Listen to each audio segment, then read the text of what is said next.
hoping we were going to do this in place. So the American people that's being covered by the media would see what we're talking about, feel it, sort of taste it. This is as close as we can get. I'm going to, as I speak, hopefully they're going to bring up the areas I'm talking about so people get some sense of what we're talking about. But I want to make a special thanks to Secretary Deb Haaland, whose incredible leadership these past 4 years has scared the hell out of me.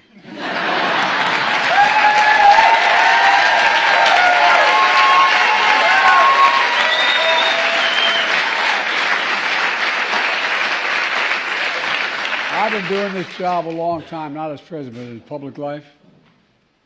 I'm afraid to tell her no. She doesn't take no for an answer on anything. I promise you, she has a list. Still, you've done a hell of a job. I'm so proud to have nominated you for that, and thank you for the job you've done. As you all know, I was in California last week where the event was supposed to be held, but we had to postpone it because of the fires in Los Angeles. Among the worst wildfires in California history. It's devastating. For Kamala and for so many of you, it's home.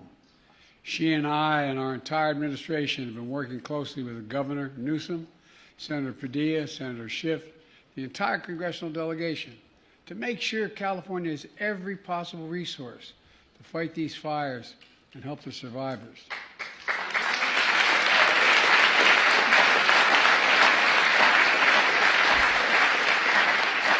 And fight back against the misinformation that's going out. You know, that includes our heroic firefighters and first responders. The heart of the nation are with the victims and families left behind and all the people who've lost their homes, livelihoods, and so much to these fires. It's been devastating. It's incredible. It's incredible. Thousands of homes lost. Folks, yet another reminder, tragedy like this is not about blue states and red states, not about conservatives and liberals. It's about the United States of America. The United States of America. And now, to turn to today's event, in addition to Secretary Haaland, we have elected officials of the community and from the tribal community, the Indian nations. I learned that a long time ago from Danny Inouye. Just want you to know that, okay? I once said those Indian residents said, no, Joe, come here. Anyway, I was only 30 years old, but I learned it really quickly. Look, members of the California delegation, Senator Padilla, Representative Ruiz, championed legislators to establish these national monuments. Key members of my administration, Brenda, chair of the Council of Economic Equality, and the staff from the Bureau of Land Management, the Fire Service, the Forest Service. Like many families, Jill and I made it a tradition to take our children and grandchildren to national parks and monuments every year. I wanted them to see, feel, smell, taste, look at just what has been preserved. And every time I looked at it, I thought about Teddy Roosevelt and these people, all they preserved. Imagine had they not acted. Imagine had they not acted. And I wanted them to witness the majesty and beauty of America. It's absolutely majestic. Our natural wonders are the heart and soul of our nation. And you all know it in this room. They unite us, they inspire us. It's a birthright we pass down from generation to generation. And that's why on day one of my administration since then, we've been carrying out the most aggressive climate agenda ever in the history of the world.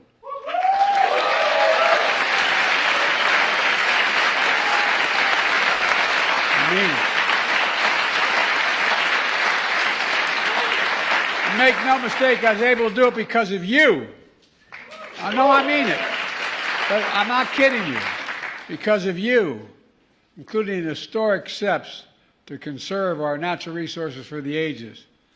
My second week as president, I signed an executive order establishing the first ever conservation goal to protect 30% of all our lands and waters everywhere in America by 2030. 30%.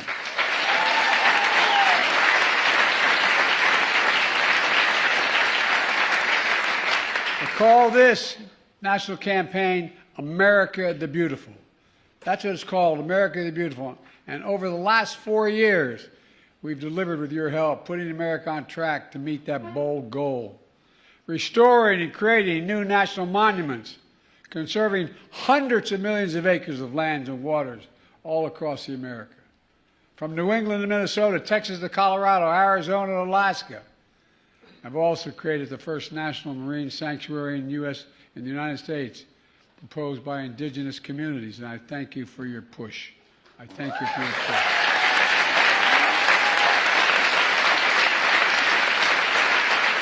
It stretches 116 miles along the California coast, 116 miles to protect the natural and cultural resources, while also supporting our progress on offshore wind, I might add. And today, I'm proud to use my authority under the Antiquities Act to designate 2 more national monuments in California. First, Chuckwalla National Monument.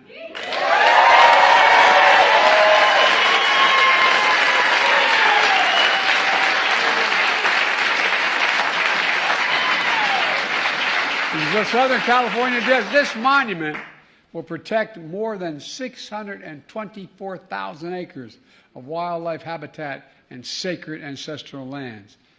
Ladies and gentlemen, together, private designations, we're going to create a contiguous corridor along the Colorado River of nearly 18 million acres of protected land, the largest in the lower 48 states. And the area...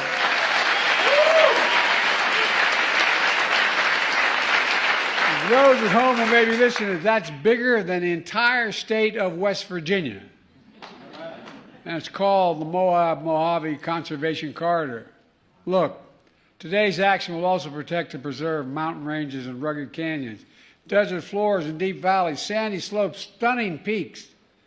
Tucked away in the desert landscape are beautiful springs and over 50 rare plants and animals, palm trees, cacti, lavender flowers, lizards, mountain lions, bats, bighorn sheep, owls, desert tortoises. I mean, this is incredible what's there. This action also preserves the mosaic of trails woven together by tribal nations that trace their origins back thousands of years. And left behind in these trails are ancient ceramics, tools, rock art, sacred ceremonial sites that will also be preserved. We're also preserving ruins of old mines from the 1800s. Their construction drove out indigenous people from their homes, a reminder of the harm that was done.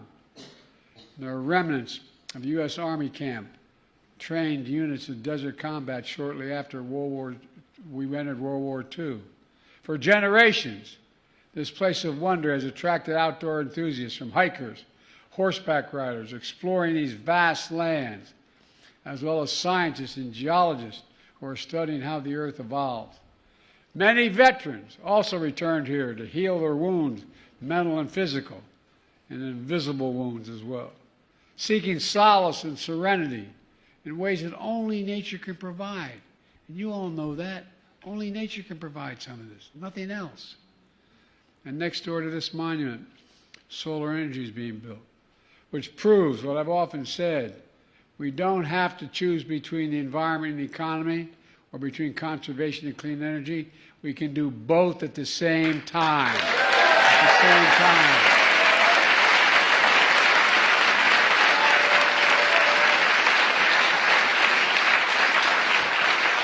This monument offers a perfect roadmap for how to strike that balance. It's a key element of our climate agenda. It includes the most significant climate law ever in the history of the world. That's not hyperbole. That's a fact.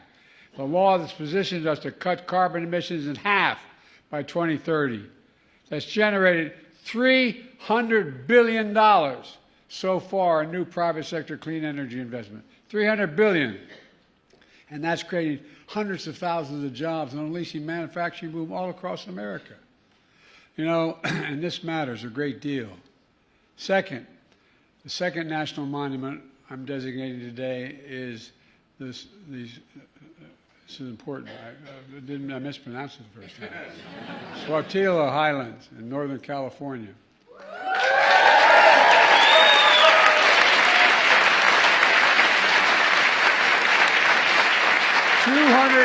240 1,000 acres of mountains that contain pristine waters and forests, and stunning rock formations, lava fields, craters, and volcanic activity centuries ago. At the center of these highlands, a dormant volcano cradles a beautiful lake inside the summit. The highlands are home for countless plants, animals, including fox, frogs, bald eagles, bumblebees. The night skies there are darkest in America, and distant galaxies and stars are extra visible. It's incredible. In the 1960s, these lava formations were used by NASA to train astronauts on Apollo missions how to observe and take samples from the moon.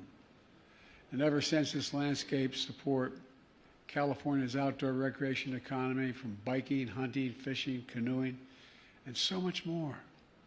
This area is also sacred to many tribal nations, who were violently forced to leave their homes.